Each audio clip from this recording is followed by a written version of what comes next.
2024년 5월 26일 참빛교회 주일 예배 말씀입니다. 제목은 다니엘서 네 번째 말씀, 하나님이 하신지라. 본문은 다니엘 1장 9절과 17절입니다. 제가 읽겠습니다. 먼저 9절입니다. 하나님이 다니엘로 환관장에게 은혜와 긍휼을 얻게 하신지라. 17절, 하나님이 이 네 소년에게 지식을 얻게 하시며 모든 학문과 재주에 명철하게 하신 외에 다니엘은 또 모든 이상과 몽조를 깨달아 알더라. 흔히 다니엘서라고 하면 마지막 때에 대한 예언적인 내용이 담겨 있다고 생각을 합니다. 예, 맞습니다. 그런데 다니엘서에는 예언적인 내용과 함께 이 마지막 때를 살아가고 있는 성도들에게 주시는 교훈적인 메시지가 또한 담겨 있습니다. 우리가 지난 3시간을 통해서도 살펴보았지만 당시 시대적인 상황을 잠깐 보면 다니엘서에 나오는 다니엘과 그의 세 친구는 현실적으로는 너무나 암담한 상황 가운데 놓여 있었습니다. 자신들이 섬기던 유일신 하나님, 출애굽을 시키시고 홍해를 가르시고 여리곤을 무너뜨리신 정말 모든 신 위에 뛰어나다고 자신들이 자부했던 그러한 이스라엘의 하나님이 북이스라엘에 이어서 남유다마저도 멸망하는 것을 그냥 놔두시는 것 같은, 그냥 지켜만 보고 계신 것 같은 그런 상황들이 일어나고 있었던 것입니다. 오늘날도 사실 이러한 상황들이 우리 삶 속에서 있습니다. 뒤에서도 잠시 말씀드리겠지만, 하나님이 살아계시면 어떻게 이런 일이, 하나님이 살아계시면 교회에서 어떻게 이런 일이, 하나님이 살아계시면 믿는다고 하는 저 사람에게 어떻게 이런 일이, 이처럼 이해되지 않는 상황들이 일어나는 경우들이 있죠. 그래서 그걸 보고 시험에 들어 하나님을 떠나는 사람들도 있는 것을 보게 됩니다. 그러다 보니 오늘날 더욱이 마지막 때로 갈수록 그리스도를 믿는다, 신앙이 있다 해서 교회를 나오는 사람도 있지만, 또 그런 거 없이 교회를 나오다가 어떤 사건에 이해되지 않는 상황 속에서 교회를 떠나는 사람들, 또 사람과의 관계 속에서 부딪혀서 교회를 떠나거나, 그래서 우리가 가나안 성도라고 하죠.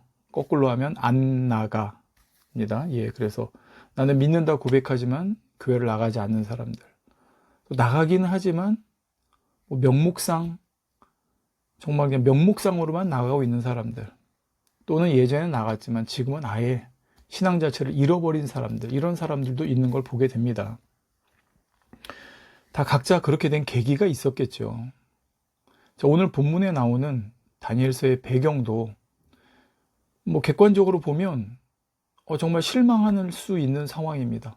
하나님이 살아계신데, 우리를 지키시던 하나님, 그 뛰어난 하나님이 유다의 멸망을, 그것도 나중에는 성전이 회파되는 것까지도 그냥 두고 계신 걸 보면서 정말 무기력한 하나님으로, 아니면 정말 하나님이 이제는 우리를 떠나셨나?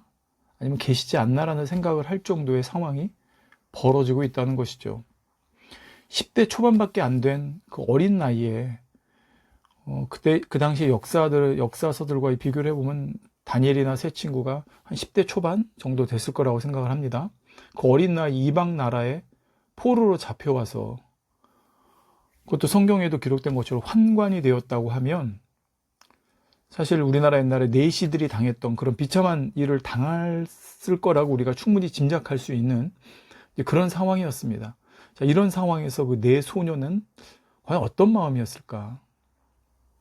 다니엘은 원래 위대한 믿음의 소유자였으니까, 그는 처음부터 믿음이 좋았으니까 비록 그런 상황에 놓였다 해도 전혀 두려워하지 않고 담대하게 행동했을 것이다. 그러니까 왕의 상에서 내려오는 진미와 포도주도 거절하지 않았겠어? 이렇게 생각하기 쉬운데, 사실 그렇게 생각하고 끝내버리면 우리는 다니엘서를 통해서 우리 자신에게 적용해 볼 수 있는 내용이 그렇게 많지가 않을 겁니다. 그냥 한마디로 야, 우리도 위대한 다니엘의 믿음을 본받자. 죽음을 두려워하지 말고 오직 하나님 한 분만을 의지하자. 뭐 이렇게 하면은 다니엘서가 주는 교훈은 끝날 수도 있습니다. 다니엘이 정말 처음부터 위대한 믿음의 소유자였고 끝까지 그 믿음을 잘 지켜서 하나님 나라에 크게 쓰임받았고 영광을 돌렸다고 해버리면 우리는 그저 지금의 현실 가운데서 우리의 믿음 없음과 우리의 부족함을 돌아보며 회개하며 우리도 다니엘을 본받자, 본받기 위해 최선을 다하자, 이렇게밖에 말할 수 없다는 것이죠. 자, 그런데 저는 이번에 다니엘서를 보면서 좀 관점을 다르게 해서 봤습니다. 다니엘서는 그런 영웅 다니엘과 세 친구에게 조명되어진 그들의 뛰어남과 그들의 위대한 믿음과 그들의 정말 차원이 다른 신앙을 조명해 주기 위한 그런 목적에서 기록된 책이 아니라, 그러면 다니엘서 자체가 영웅 다니엘, 마치 이렇게 위인전 다니엘과 같은 그런 이야기로 끝났는데, 사실 많은 경우 저도 예전에 그랬지만 많은 교회들에서도 좀 그런 용도로 쓰는 것 같아요. 다니엘의 신앙, 다니엘의 세 친구의 신앙, 그리 아니하실지라도. 근데 물론 너무나 뛰어나고 훌륭한 신앙이고 믿음의 본입니다.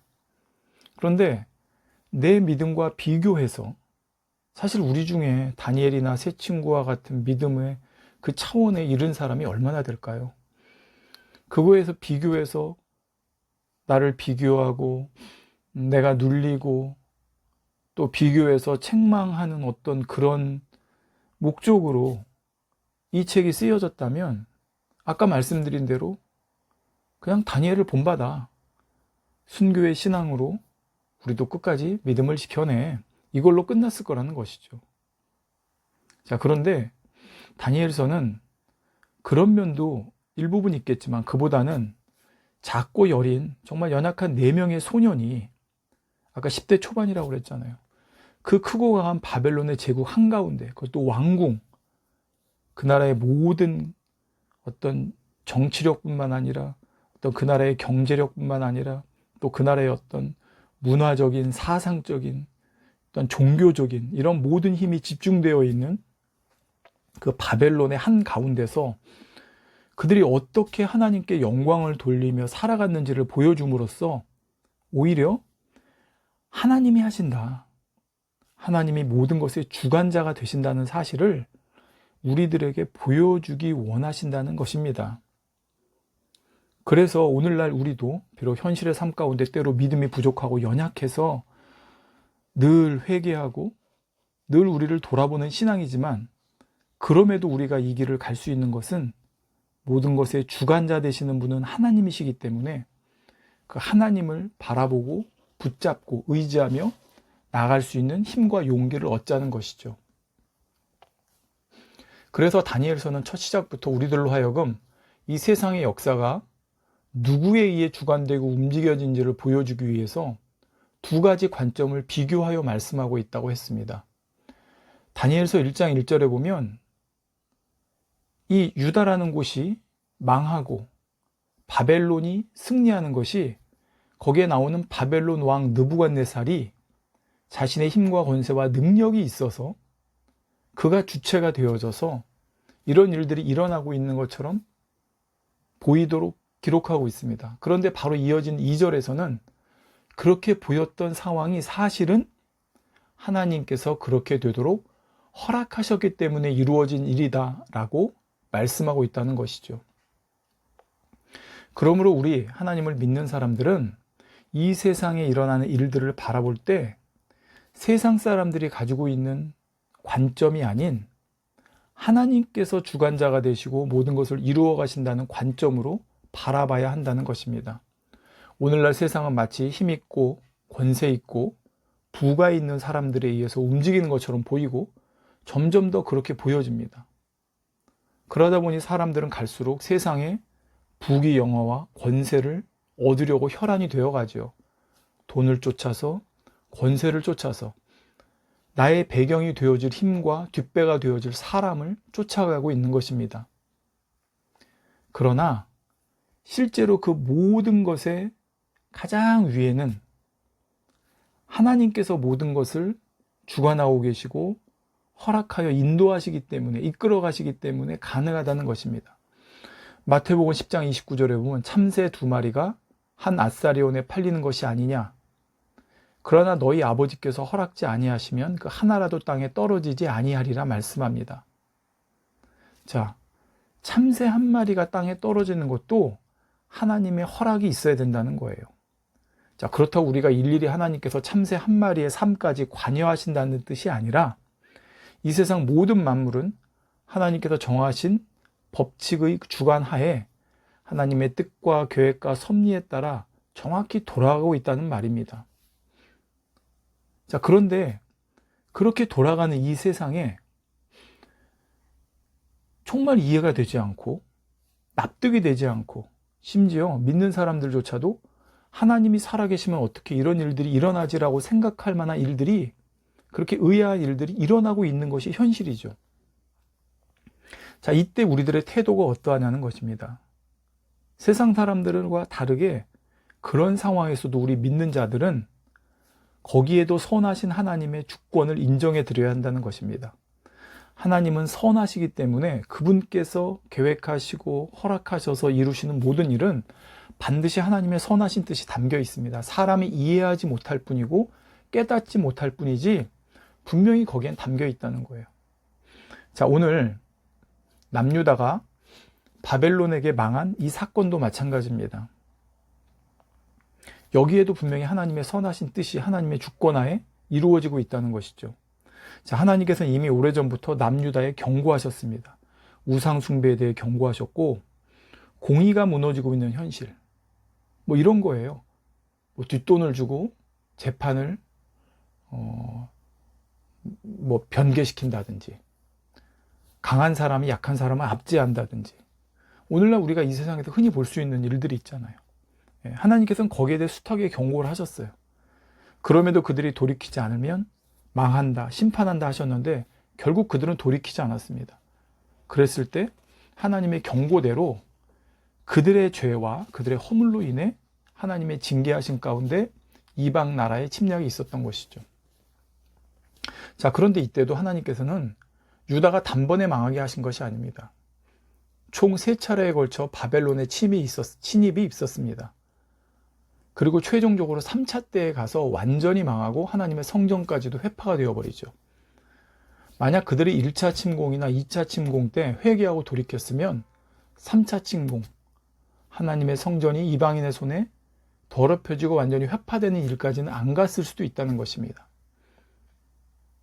그런데 그들은 끝내 돌이키지 않았기 때문에 결국 이러한 상황을 맞게 되었죠. 자, 그런데 사실 이러한 상황은 하나님 편에서 더 수치스러운 상황입니다. 당시 바벨론은 남유다를 공격하면서 하나님의 전에 쓰이던 기구들까지도 약탈해 갔죠. 아마도 그들은 자기들의 신이 출애굽에 홍해를 가르고 여리고성을 무너뜨리고 그렇게 대단했던 이 이스라엘의 신을 이겼다고 그들은 그렇게 생각했을 겁니다. 당시의 사상이 그랬으니까요. 또 하나님의 성전이 이방인들의 손에 의해 더럽혀졌고 회파되어졌고 심지어 성전에 있던 기구들이 그들의 잔치의 술잔으로 쓰이고, 이 얼마나 하나님 편에서 욕됩니까? 하나님의 영광을 가리는 일입니까? 그런데도 이 모든 것이 결국 하나님께서 허락하실 수밖에 없었다는 것입니다. 하나님의 선하신 뜻 가운데요. 이렇게 하나님이 당신의 수치와 모욕을 당하면서까지 이스라엘을 이방인의 손에 내어주는 징계를 허락하실 수밖에 없었던 이유는 바로 이스라엘을 살리기 위해서였습니다. 유대를 살리기 위해서였어요. 자, 오늘날도 똑같습니다. 오늘날 하나님께서 정말 하나님의 사랑하는 사람들, 남아있는 교회라고 그러면, 그런 사람들이 있는 교회라고 그러면 그 교회가 잘못되는 것을 바라지 않으시기 때문에 반드시 경고를 주십니다. 한 차례, 2차례. 그런데도 듣지 않는다. 자, 그랬을 때 물론 단지 3차례만 주시는 게 아니에요.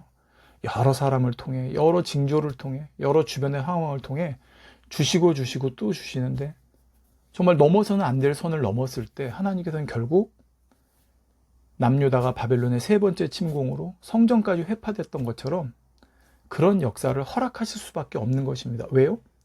그들을 사랑하니까, 그들을 살려야 하니까. 그 전에라도 회개하고 돌이키면 다시 회복시켜 주실 텐데, 그러지 않았을 때 하나님의 손이 결국은 그들이 회파되는 것까지도 허락하실 수 있다는 것이죠. 오늘날 그런 경우들이 있지 않습니까? 보면 정말 큰 교회들이 분파가 되어 나뉘어지고 또 거기서 떨어져 나가고 정말 명망했던 어떤 그런 교회들이 또 갈라지고, 그런데 오히려 많은 사람들이 이단이라고 하고 또 정죄하고 어쨌든 또 그렇게 했던 교회들 중에는 보십시오, 여러분. 통일교나 이런데 뭐 여호와 증인, 뭐 나름대로 뭐 그들도 어떤 어려움을 겪고 있다고 하겠지만 정말 객관적으로 보면 돈 많고 또 여전히 잘 나가는 것처럼 보이는 곳들이 있지 않습니까? 왜 그러실까요? 저는 아예 하나님께서 손을 대시지 않기 때문이라고 생각을 합니다. 하나님께서 남유다를, 자 보십시오. 만약 하나님께서 남유다 백성들을 그 땅에 그냥 두셨다고 생각해 보십시오. 어떻게 됐을까요? 그들은 오히려 하나님의 백성다움을 완전히 상실하고 나중에 돌이킬 기회마저 사라져 버렸을 것입니다. 그래서 하나님께서는 그렇게 두면 안 되기 때문에 그들이 나라가 망하고 포로로 잡혀가는 상황까지 허락하시면서 그들이 회개하고 돌이키게, 그래서 살아나도록 하셨다는 것이죠. 정말로 만약 하나님이 그들을 다 멸망시킬 뜻이었으면 그냥 놔두시면 되었습니다. 그러나 하나님의 선하신 뜻은 그것이 아니었기에 이방인들을 통해서라도 징계하심으로 결국 70년이라는 세월 후에 다시 회복시키고 살려내시는 걸 볼 수가 있죠. 그래서 성경은 하나님께서 사랑하는 자를 징계하신다 말씀하는 겁니다. 아까 말씀드린 대로 오늘날도 마찬가지예요. 어떻게 저런 교회는, 어떻게 저런 이단이라는 교회는, 어떻게 저렇게 악한 행동을 하는 저런 교회는 가만히 놔두시지? 예. 근데 어떻게 저런 교회는 저렇게 분란이 일어나지? 자, 제가 모든 교회가 분란이 일어난다고 다 거기가 징계를 받는다는 뜻이 아니라 어떤 곳은 하나님께서 그렇게 갈라지는, 나뉘어지는, 다툼이 일어나는 상황을 허락해서라도, 그래서라도 깨우치게 하시는 그런 경우가 있다는 거죠. 근데 그게까지도 안 됐을 때는 교회가 아예 회파되는 경우도 있다는 것입니다. 그렇지만 회파되어짐으로 인해 거기서 나온 사람들은 어떨까요? 예, 오히려 그들은 잠시는 방황하고 당황스럽고 혼란스러운 상황이 있겠지만, 뒤에 말씀드릴게요. 거기에 또 하나님의 선하신 뜻이 있어서 회복되어진 역사가 일어날 수 있다는 것입니다. 지금도 하나님께서 교회들에 허락하신 상황들, 특히 코로나 상황을 보면서 어떤 사람들은 그럽니다. 교회들이 문을 닫아야 되고, 교회들이 예배를 나라의 공권력에 의해서 예배가 못 드려지게 되고 통제되어지고, 이런 걸 보면서 아니, 하나님께서 힘이 없어서 교회를 못 지키시는 건가? 뭐 이렇게 어쩜 비판적인 시각으로 볼 수 있죠. 자, 그렇지만 여러분, 코로나가 만약에 일어나지 않고 지금 그 이후로 4년, 5년이 지났다고 생각해 보십시오. 저는 아마 교회들이 더 조용하면서도 더 빠르게 미지근해져 갔을 거라고 생각합니다. 그런데 오히려 코로나라는 이 타격을 통해 교회들이 타격 입은 것처럼 보이지만 실제로는 코로나를 통해 교회들이 깨어나고 성도들이 깨어났습니다. 더욱 정신을 차리고 각성해서 마지막 때를 준비하는 성도들이 늘어났다는 것이죠. 물론 그렇게 되지 않고도 성도들이 깨어나면 좋겠지만, 마치 남유다가 그냥 놔두고도 깨어나면 좋겠지만 그러지 못하기 때문에 하나님께서 허락하실 수밖에 없었던 것처럼 교회들에게도 그런 시기가, 저는 코로나를 통해서도 있지만 또 앞으로도 올 수도 있거든요. 그런 시기가 하나님께서 허락하셨기 때문에 올 수 있다고 저는 말씀드린다는 것입니다. 자, 남유다가 멸망하고 그들이 포로로 잡혀가고 뿔뿔이 흩어진 이 상황들 되었을 때, 자, 바벨론의 포로기죠. 교회들도 마찬가지입니다. 뭔가 지금 흩어져 있는 것 같고 어수선한 것 같고 뭐 이런 상황들이 바벨론의 포로기라고 하는 시간으로 생각할 수 있다는 것이죠. 근데 결국 바벨론 포로기에서 어떻게 됐습니까? 때가 되니까 70년 만에 돌아오지 않습니까? 따라서 하나님의 타임 테이블에는 이미 계획이 있는 것이고, 또 그 테이블 안에 어딘가에는 다니엘과 같은, 또 다니엘의 세 친구와 같은 믿음의 사람들을 준비시키고 계시다는 것입니다. 그래서 그들의 믿음의 승리의 소식이 들려올 때 지금 교회에 남아있는 분들이나 또 깨어난 분들, 심지어는 잠시 세상으로 나가 있는 성도들 중에도 그 승리의 소식을 보고 돌아올 사람들이 있다는 것이죠. 바로 남유다가 그러지 않았습니까? 남유다 백성들이 포로로 잡혀가서 그 바벨론의 그 권세 아래 포로 생활을 하고 있을 때 바벨론 왕궁에서 들려오는 다니엘의 믿음의 승리의 소식, 다니엘의 세 친구의 믿음의 승리의 소식이 바로 당시 포로로 잡혀와 있던 유대 백성들에게 하나님이 안 계신 게 아니고 이 바벨론의 신에게 진 것이 아니고 이곳에도 하나님이 계실 뿐만 아니라 하나님이 이곳도 하나님이 주관하고 계시고 모든 것은 하나님의 주권하에 있구나라고 그들이 승리의 환호성을 올릴 수 있었다는 것입니다. 자, 그렇다면 우리 중에 누가 다니엘의 역할을, 새 친구의 역할을 할 수 있을까요? 저기 어느 교회 목사님 되게 능력도 많으시고 말씀도 크게 증거하시고 크게 사역하시던데 그 목사님이 다니엘인가? 어디에 계신 어떤 선교사님 치유의 역사도 일어나고 정말 많은 사람들을 주님께 돌아오게 하고 있다는데 그분이 다니엘의 새 친구와 같은 역할을 하시는 분인가?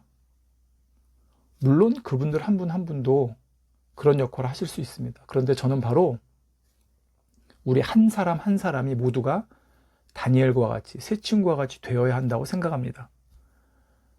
그럼 우리가 어떻게 다니엘처럼 새 친구처럼 그렇게 큰 믿음을 내보입니까? 그들은 원래부터 그렇게 큰 믿음을 가진 사람이었는데 비교도 안 되는 우리가 어떻게? 물론 그렇게 생각할 수 있습니다. 자, 그런데 저는 오늘 이 다니엘 말씀을 통해서 다른 관점으로, 다른 시점으로 한번 보자는 것입니다. 다니엘과 새 친구가 과연 그렇게 처음부터 우리가 범접할 수 없는 다른 차원의 믿음을 가진 사람들이었을까? 그들이 내보인 첫 그 왕의 진미와 포도주를 거절하는 행동이 정말 웬만한 믿음을 가진 사람은 흉내조차 못 내는 정말 그런 대단한 믿음의 행동이었을까? 한번 우리가 생각을 해보자는 것입니다. 자, 다니엘과 새 친구는 이제 막 10대 초반이라고 했습니다. 11살, 12살, 많아야 13살, 14살. 초등학교 4, 5학년, 중학교 1, 2학년 사이 어린 소년이죠. 자, 그러면 그들이 정말로 바벨론으로 끌려갔을 때 하나도 무섭지 않았을까요? 예루살렘에서 바벨론까지는 1000km가 넘습니다. 여러분, 포로로 잡아가는데 지금처럼 비행기로 실어가겠습니까? 차로 데려가겠습니까? 기차로 실어가겠습니까? 그렇다고 포로들을 무슨 마차에 편안하게 모셔가겠습니까? 걸어갔을 수도 있고요. 잘해야 지쳐 쓰러진 사람들 달구지 같은 데 좀 얹혀서 갔을 겁니다. 가는데 중간에 며칠이 걸렸을까요? 한 달, 두 달? 몇 개월이 걸렸을 거라고 예상을 해요. 걸어서 가야 되니까. 어린아이들도 있고. 자, 그럼 가다가 무슨 좋은 숙소에서 쉬어서 가겠습니까? 오늘은 좀 날이 더우니까 좀 덜 걷자 했겠습니까? 무슨 이온 음료 같은 걸 제공을 해줬겠습니까? 자, 그 어려운 상황에 1000km가 넘는 거리를 몇 개월에 걸쳐서 가야 됩니다. 그 어린 소년들이요. 자, 그럴 때 그들이 하나도 안 무서웠을까요? 여기서 어떻게 살아남지? 하나님은 어디 계신 거지? 우리를 지키시는 하나님은 어디 계신 거야? 이런 생각이 안 들었을까요? 그들은 그럼에도 시간 날 때마다 모여서 기도하고 말씀 읽으며 신앙의 전의를 불태웠을까요? 저는 그들의 신앙을 깎아내리고 폄하하려고 해서가 아니라 제가 그들의 입장이 되었을 때, 다니엘과 새 친구의 그 10대 초반, 물론 그들은 3, 4살 때부터 그 모세 오경을 달달달 암기하고 그 여호와 하나님에 대한 신앙을 다져가지만 아직 정체성이 굳건히 쓰지 않은 아이들이잖아요. 그들의 입장에서 생각해 봤을 때 저는 그들이 정말 안 무서워했을까? 정말 그렇게 담대했을까? 꼭 그렇게만은 생각하지 않습니다. 물론 저도 예전에 다니엘서 읽을 때는요, 기계적으로 그냥 그들은 처음부터 대단한 믿음을 가졌구나. 죽음도 두려워하지 않는 대단한 믿음을 가졌구나라고 생각하고 끝냈어요. 그러면서 나의 신앙과 비교해서 나는 신앙생활 수십 년 했는데 어떻게 저 어린 소년들보다도, 아니 어린 소년이라는 생각 자체도 없었죠. 그냥 저렇게 믿음 대단한 그를 부러워하면서 비교하면서 스스로 낙심되어지고 초라해지는 뭐 이런 시간들이 참 많이 있었습니다. 단지 결과만 놓고 볼 때 다니엘은 신앙과 저의 신앙은 비교할 때 당연히 비교조차 안 되는 그런 눌리는 상황밖에 없었다는 것이죠. 그래서 정말 10대 초반의 그 나이가 되어 생각해 보자는 것입니다. 그들의 신앙을 깎아내리려는 것이 아니라 어쩌면 그 신앙의 수준이 지금의 우리가 이 처해 있는 이 상황 속에서 많은 사람들이 겪을 수밖에 없고 생각할 수밖에 없는 그런 두렵고 떨리고 혼란스러운 상황에 처한 정말 그런 평범한 신앙의 수준이라고 생각을 하고 한번 바라보자는 것이죠.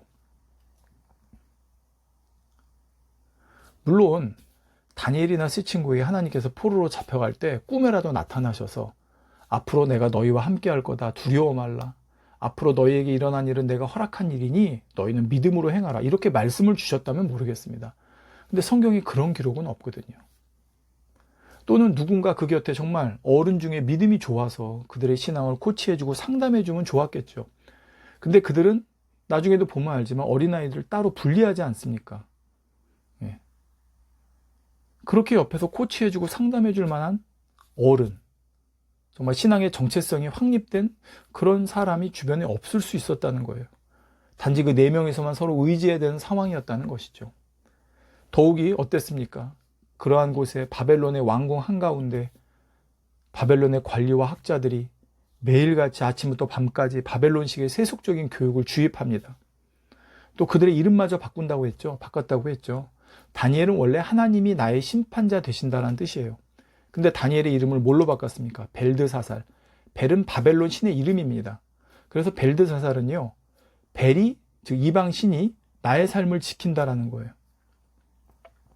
자, 이렇게 늘 여러분 생각해 보세요.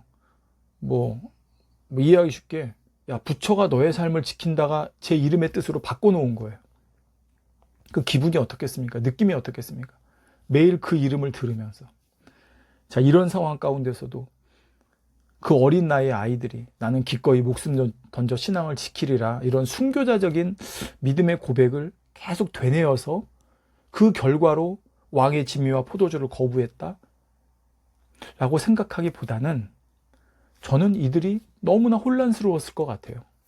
정말 어떻게 해야 될지 모르겠고 거기서 자기들의 신앙을 드러내는 것조차 사실 쉽지 않은 그런 상황. 자, 그런데 이들이 그 혼란스러운 상황에서도 그래도 그들에게는 하나님과의 신앙의 끈이 있었기 때문에 거기서 내가 뭘 할 수 있을까를 그들이 궁구했을 거라는 것이죠. 그리고 그렇게 나온 것이 바로 왕의 진미와 포도주를 거부하는 것이었습니다. 왕의 진미와 포도주를 거부하는 일이 큰일이 아니었다고요? 예, 큰일이 아니었습니다. 왜 제가 이렇게 말씀드리는지 이유를 설명해 보겠습니다. 자, 큰일이라고 하는 거는 그 영향력이 커야 되는 겁니다. 자, 다니엘과 세 친구가 왕의 진미와 포도주를 거부하기 위해서 그들이 정말 그 떨리는 마음, 두려운 마음도 있음에도 그걸 결정하기까지는 결코 작은 믿음이 아니에요. 그들에게 있어서는. 하지만 제가 이걸 큰일이 아니라고 한 것은, 자, 그들이 과연 그걸 거부했을 때 나타난 영향력이 뭐였습니까? 물론 결과적으로는 하나님의 영광을 드러내는 일이 있었지만 그로 인해서 환관장이 또는 음식을 관리하던 관리들이 그들 앞에 무릎 꿇고, 야, 정말 너희들이 믿는 하나님은 살아계시구나, 내가 이제 그 신을 믿겠다라고 고백했습니까? 아니죠. 성경에 그런 역사는 기록되어 있지 않습니다.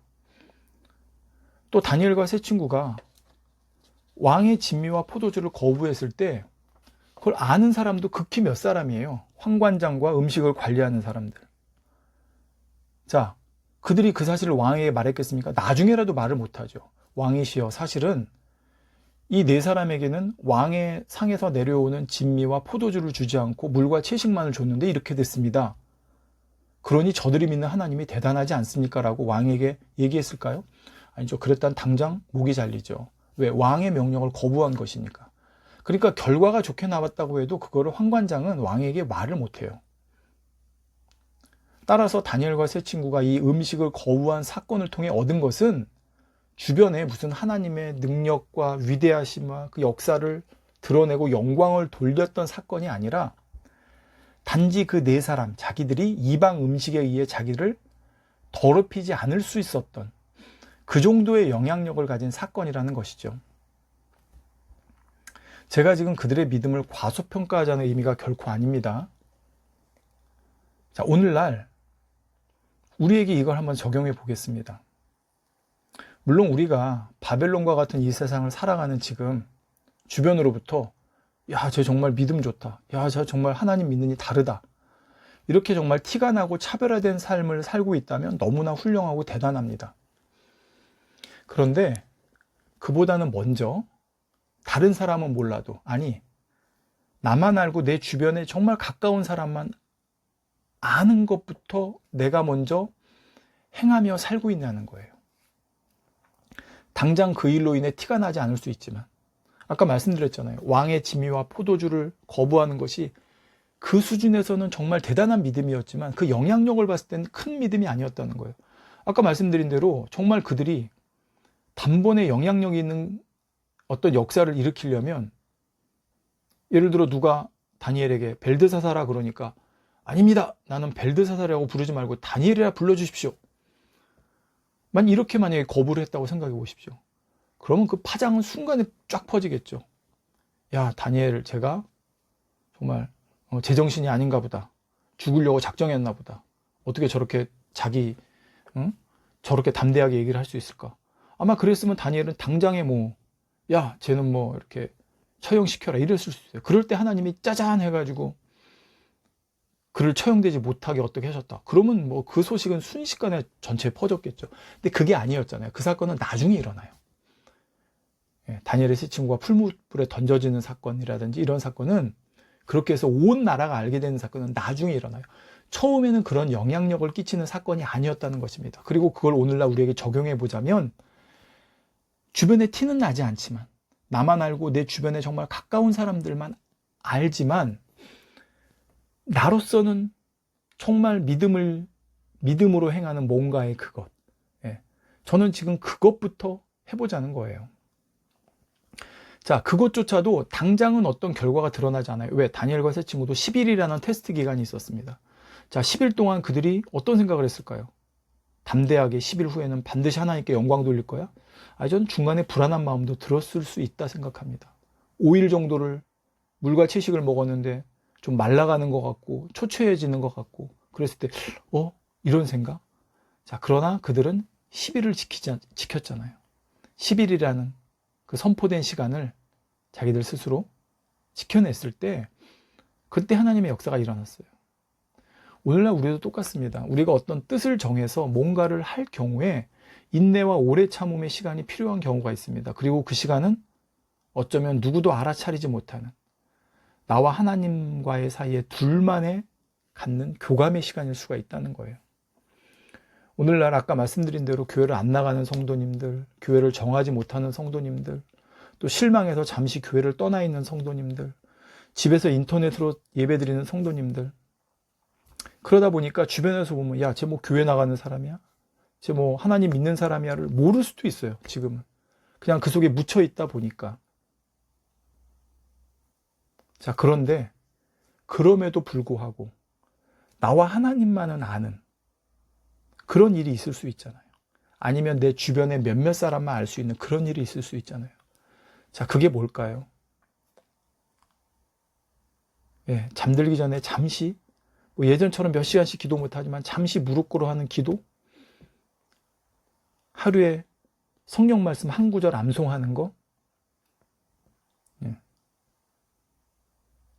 정말 주일을 내가 하나님 앞에 드리리라 하면서 그날만큼은 어떤 세상 친구들과 어울리지 않는 어떤 여러 가지 형태가 있을 수 있죠. 직장에서 상사가 따라주는 술을 거부하는 뭔가 그런 일이 있을 수 있다는 거죠. 저는 그것을 붙잡자는 것입니다. 우리가 신앙생활을 할 때 누구한테 보여주려고 하는 것은 절대 아닙니다. 하지만 반대로요, 모두에게 보여주는 신앙생활 하지만 실제로 하나님과 나 사이에는 교감이 없는 신앙생활도 있을 수 있어요. 껍데기인 거죠.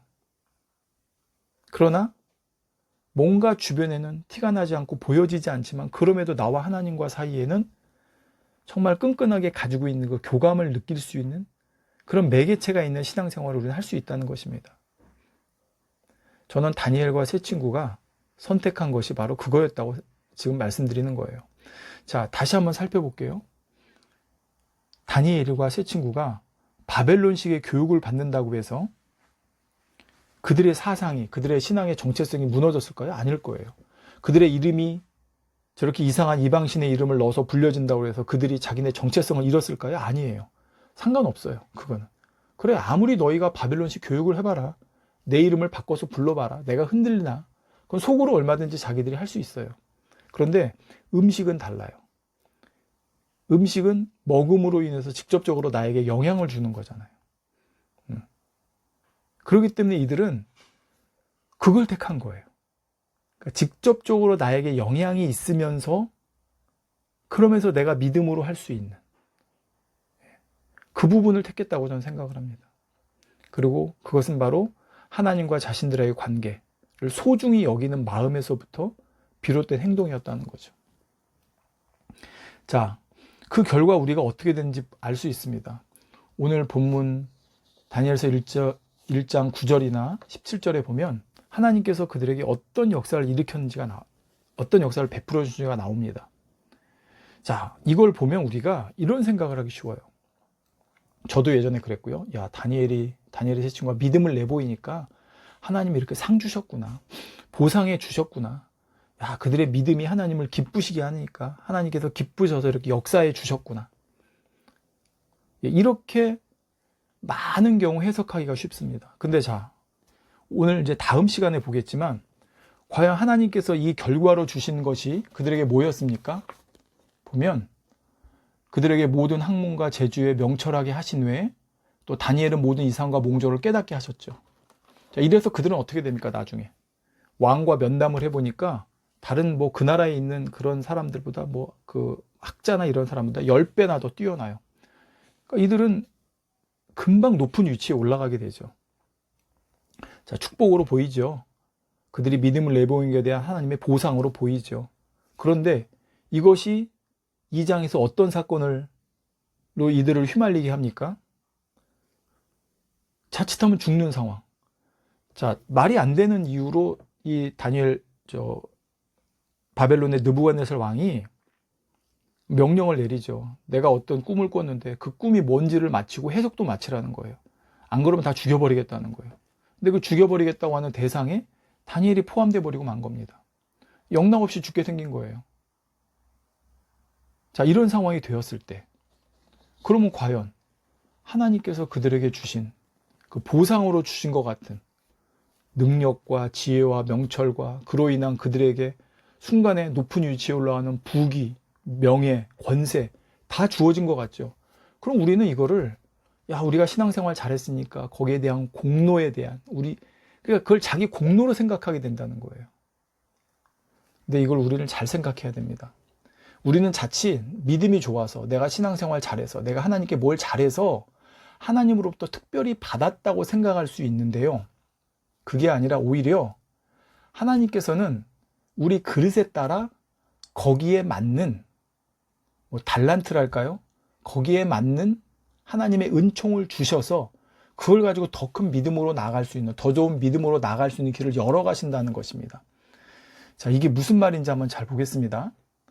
하나님은 내가 잘나고 내가 뛰어나고 내가 뭔가 하나님께 특별히 잘해서 거기에 대한 보상으로 나에게 능력을 주시고 부귀와 영화와 어떤 축복을 주신다고 생각하면 그건 어떻게 되냐면 신앙이 공로주의로 가요.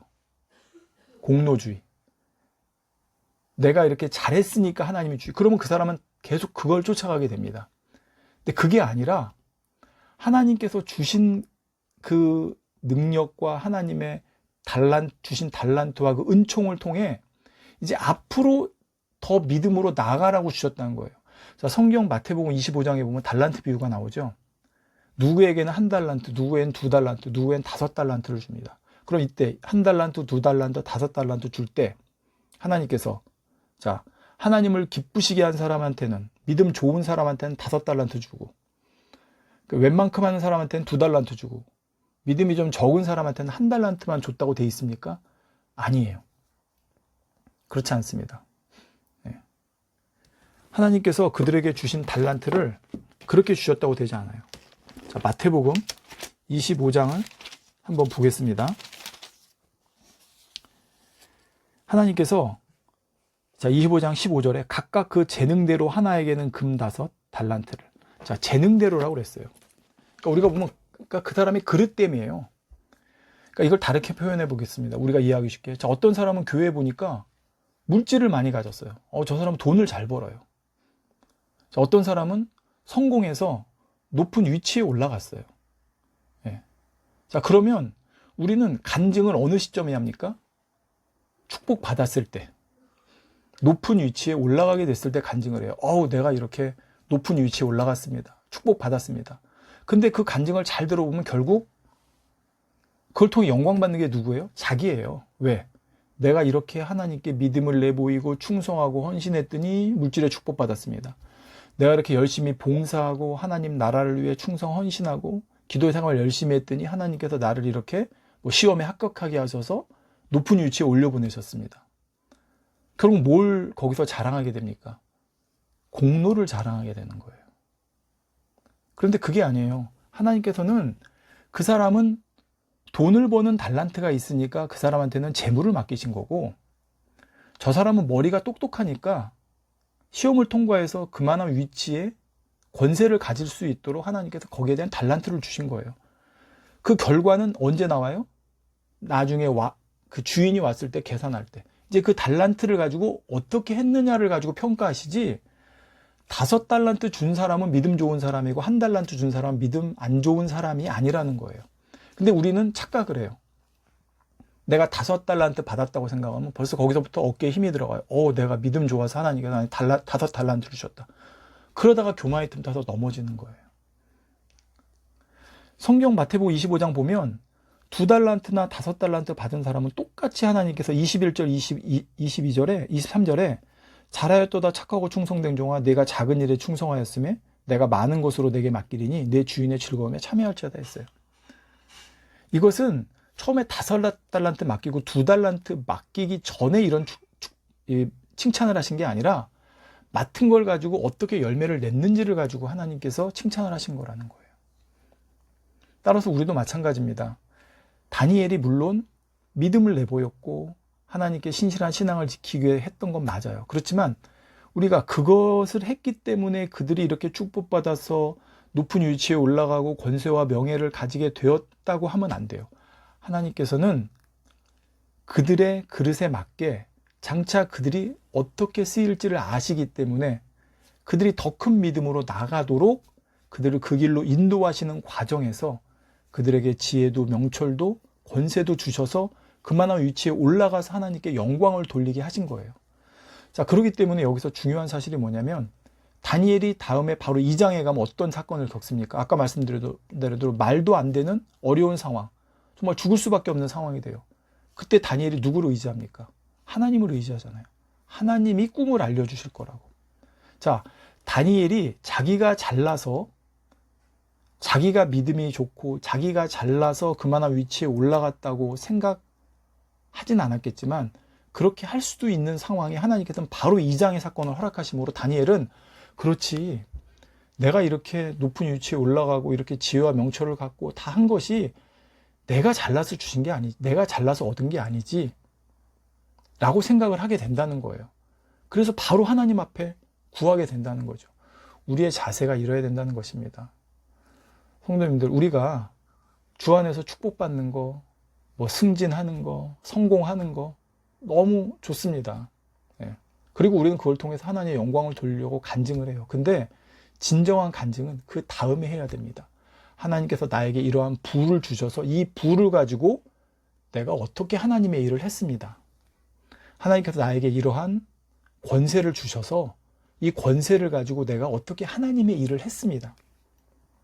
하나님께서 나에게 이렇게 뛰어난 지혜를 주셔서 학식을 주셔서 난 이 학식을 가지고 어떻게 하나님의 일을 했습니다 해야 결과가 하나님께 영광 돌리는 걸로 끝나는 것이지, 축복받은 걸로, 권세를 있는 자리에 오른 걸로, 지식을 얻은 어떤 유명한 자리에 오른 걸로 간증을 해버리면 결국 내가 뭘 잘해서 그 보상으로 이렇게 받았습니다라고 간증 듣는 사람들이 오해하게 할 수 있다는 것이죠.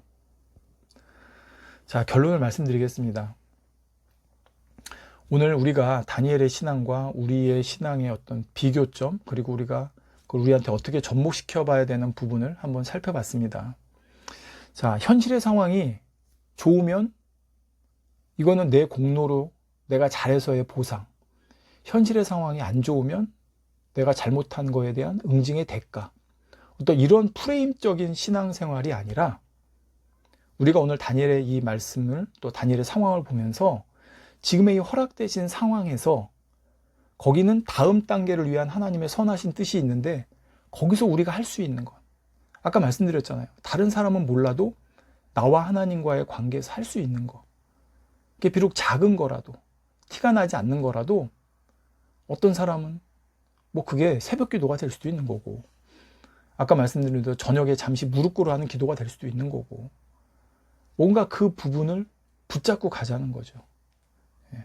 그렇게 했을 때 하나님께서 그 다음에 믿음의 단계로 가기 위해서 또 나에게 상황을 허락하시고, 또 그 상황에서 또 하나님의 뜻이 어디 있는가를 궁금해서 거기서 또 찾아서 나가는 것이되, 아까 말씀드린 것처럼 우리 크리스찬들이 좀 잘못 빠지기 쉬운 공로주의로 빠지지 않기 위해 나에게 주어진 축복이나 나에게 주어진 이런 특별한 어떤 하나님의 은혜나 혜택이라고 생각하는 것이 내가 잘해서 주어진 것이라기보다는 내가 앞으로 그거를 잘 사용해서 나도 더 큰 믿음으로 나가고 하나님 나라에도 이득이 되어지는 쪽으로 나가라고 주신 것으로 이해해야 우리의 신앙이 항상 하나님 앞에 겸손하게 붙들린 도구로서의 삶이 될 수 있다는 것을 기억하는 저와 우리 모두가 되었으면 좋겠습니다.